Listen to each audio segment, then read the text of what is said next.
ડાંગમાં છેલ્લા 4 દિવસમાં આશરે 4 ઇંચ વરસાદે ખેતીમાં દાટ પાડ્યો છે।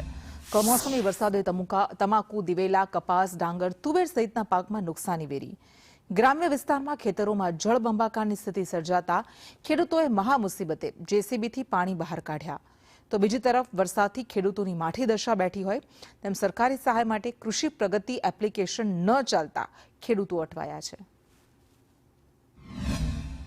મારા ડેસર તાલુકાના લીમડી, પાંડુ, અંદ્રખ્યા, ગેલાપુરી, વાવ, ગણેશપુરા, સાડાસાલ જેવા અસંખ્ય ગામોમાં અમારો મુખ્યત્વે પાક તમાકુ અને પ્લોટના દિવેલાનો છે, જેમાં છેલ્લા 10 દિવસથી આ માવઠાનો કેર વર્તાવે છે। ત્યારે તમાકુનો પાક અમારો સર્વત્ર લગભગ 90% નષ્ટ થવાના આરાવીને ઊભો છે। તો અમારી સરકારશ્રીને એવી માંગ છે કે જે સરકારશ્રીએ કૃષિ એપ જે જાહેર કરી છે એ લગભગ 90% અભણ ખેડૂતોને ખબર નહીં પડતી કેવી રીતે ખોલવી, શું કરવું, ને એમાંય પાછા કવરેજના પ્રોબ્લેમ છે। તો સરકારશ્રીને એટલી રજૂઆત છે કે એમના અધિકારીઓ મોકલીને અહીંયા સર્વે કરાવે અને ખેડૂતોને નુકસાની જે થયેલી છે એનું યોગ્ય વળતર આપે। એમાં પણ આ કુદરતના કહેરથી ખેડૂતોને બરબાદીનો સામનો કરવો પડે છે। પહેલી માગણી તો એ છે કે ખેડૂતોને ફૂલની પાકડી થોડું ઘણું પણ સહાય મળે।